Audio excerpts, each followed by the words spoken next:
Bismillahirrahmanirrahim. مسجد أصحاب الكهف منادو.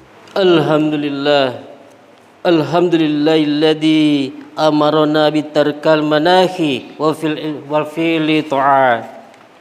Asyhadu an la ilaha illallah la syarikalah baidul ardi was samawat wa asyhadu anna muhammadan abduhu wa rasuluh hadil basyariyati minadh dhalalah.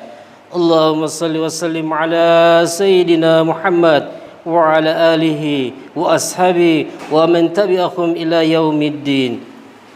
Amma ba'd, fa ya ibadallah usiku wa iyaya bittaqullahi faqad fazal muttaqun. Qala Allah ta'ala, a'udzu billahi minasy syaithanir rajim.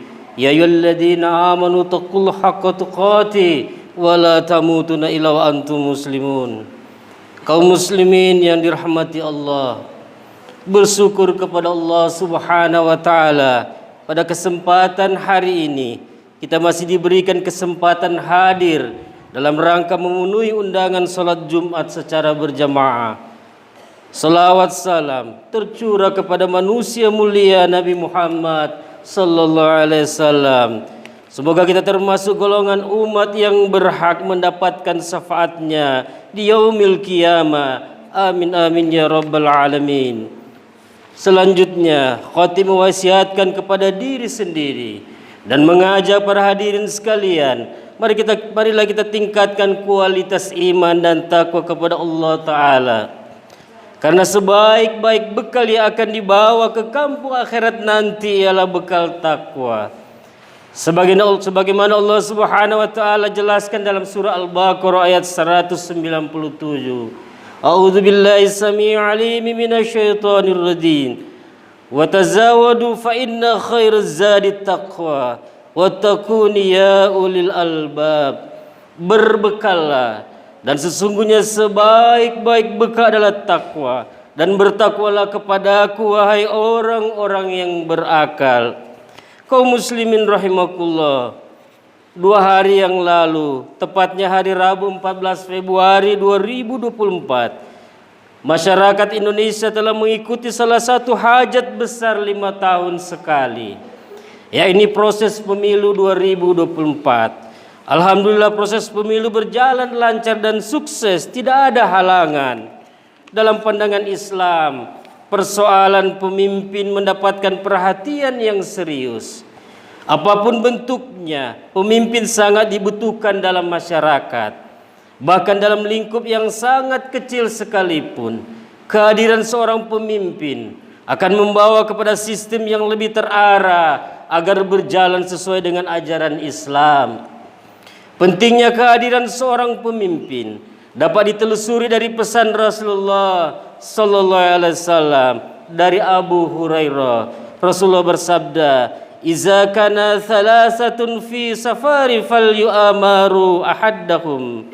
Bila ada 3 orang berpergian, hendaknya mereka mengangkat salah seorang di antara mereka menjadi pemimpinnya. Hadis riwayat Abu Daud.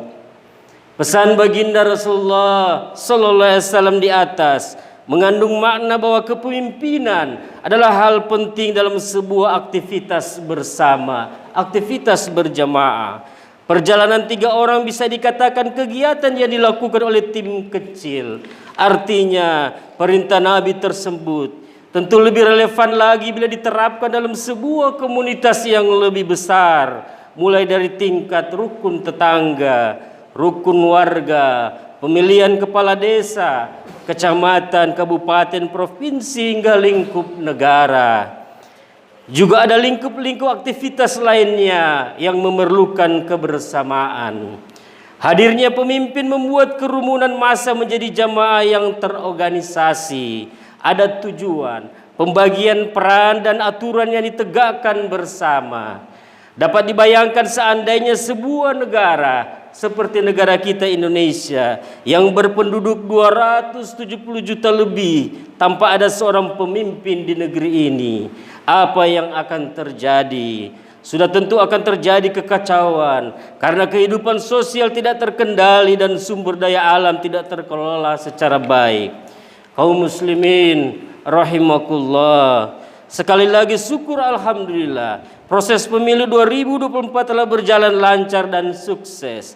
Pasca pemilu, tugas kita saat ini adalah menjaga silaturahmi dan ukhuwah agar selalu terbina dan terjaga. Jangan sampai setelah pemilu selesai kita tidak mau bertegur sapa dengan kerabat kita, tetangga kita, dan masyarakat di sekitar kita hanya karena berbeda pilihan. Tidak dapat dipungkiri, pemilu 2024 memunculkan perbedaan pendapat dan terkadang muncul ketidakharmonisan dalam bermasyarakat, bahkan rentan terjadi permusuhan.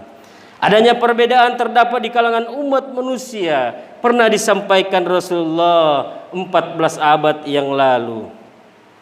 Ana Rasulullah sallallahu alaihi wasallam aqbala zata yaumi minal aliyah hatta iza mara bi masjidi bani mu'aribiyata dakhala faraqa'a fihi ra'atain wa salaina ma'ahu wa da'a rabbahu tayyila summan sarafa ilaina faqala sallallahu alaihi wasallam sa'altu rabbi thalatha fa'tani nisnaini wa ma'ani wahidata sa'altu rabbi alla yukhlika ummati bisanati fa'ataniha wa altu alla yukhlika ummatihi bil gharaki wa ataniha wa asaltuhu alla yaj'al bahsahum bainakum. Sa'ad bin Abi Waqqas mengatakan, pada suatu hari Rasulullah tiba dari Al-Aliyah. Ketika melewati masjid Bani Muawiyah, beliau masuk dan kemudian sholat 2 rakaat. Mereka pun sholat bersama Nabi, memanjatkan doa kepada Allah, lalu berpaling kepada mereka. Rasulullah SAW bersabda, aku memohon 3 perkara kepada Allah, maka Allah memberiku 2 perkara dan menolak 1 perkara. Aku memohon agar dia tidak membinasakan umatku dengan kekurangan pangan yang menyeluruh, maka dia mengabulkannya. Tidak membinasakan mereka dengan ditenggelamkannya, maka dia mengabulkannya. Dan tidak menimpahkan permusuhan di antara mereka, maka dia menolaknya. Hadis riwayat Muslim.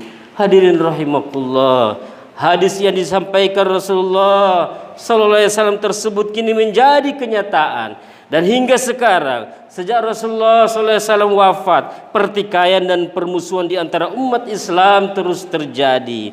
Salah satu penyebabnya adalah tidak pandai mengelola perbedaan dengan baik, masih mengedepankan ego dan emosi masing-masing. Belajar dari hadis ini, marilah kita saling menghargai dan menghormati perbedaan pendapat, karena perbedaan adalah rahmat.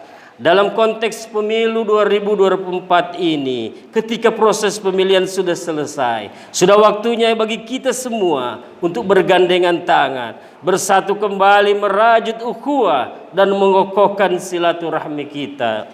Ingatlah pesan Rasulullah sallallahu alaihi wasallam, laisa wasilul bil mukafi'i walaki wasilul ladzi idza quti'as rahimuhu wa sallaha. Orang yang dianggap menyambung silaturahmi itu bukanlah yang menyambung hubungan yang sudah terjalin, tetapi orang yang menyambung silaturahmi ialah orang yang menjalani kembali hubungan kekerabatan yang sudah terputus. Hadis riwayat Bukhari Muslim.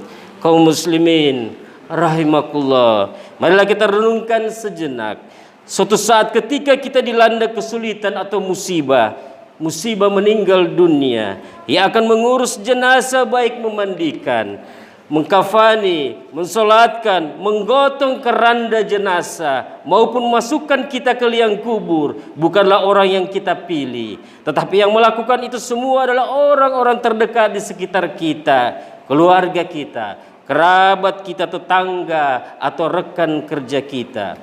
Rasulullah SAW sekali lagi mengingatkan pentingnya menjalin terus ikatan silaturahmi kita, karena silaturahmi akan memperluas rezeki dan memperpanjang usia kita. Beliau bersabda, man sarahu ayyusatu ala rizquhu aw yus'alahu fi asarihi falyasil rahimah. Siapa yang suka diluaskan rezekinya dan diperpanjang umurnya, maka jalinlah silaturahmi. Hadis riwayat Al-Bukhari. dalam sebuah ayat Al-Quran surah An-Nisa ayat 36. Allah Subhanahu wa ta'ala bahkan menyebutkan tentang pentingnya menyambung silaturahmi dan berbuat baik kepada orang-orang terdekat. Ini persis setelah perintah menyembah Allah Subhanahu wa ta'ala dan menjauhi syirik. Allah berfirman, fa'budullaha wa la tusyriku bi syai'a wa bil walidaini ihsana wa bizil qurba wal yatama wal masakin wal jari zul qurba wal jaril junubi was sahibi bi zambihi wa banis sabili wa ma malakat aymanukum innallaha la yuhibbu man kana mukhtalan fakhura. Sembahlah Allah dan janganlah kamu mempersekutukannya dengan sesuatu pun, dan berbuat baiklah kepada kedua orang ibu bapa, karib kerabat, anak-anak yatim, orang-orang miskin, tetangga yang dekat dan tetangga yang jauh, dan teman sejawat, ibnu sabil dan hamba sahayamu. Sesungguhnya Allah tidak menyukai orang-orang yang sombong dan membangga-banggakan diri. Quran surah An-Nisa ayat 36. Hadirin kaum muslimin rahimakumullah, demikianlah khutbah Jumat ini kami sampaikan. Semoga dengan penyampaian khutbah Jumat ini, jalinan silaturahmi dan ukhuwah di negeri kita ini, di negeri Indonesia yang tercinta ini selalu terjaga dengan baik. Semoga negeri tercinta Indonesia ini selalu berada di dalam lindungan dan ridha Allah Subhanahu wa taala. Barakallahu wa lakum fil Qur'anil azim wa nafa'i wa iyyakum bima fihi minal ayati wadh-dhikril hakim. Wa taqullahu minna wa minkum tilawatahu innahu was-sami'ul 'alim. Wujud qidam baqa mukhalafatuhu lil hawa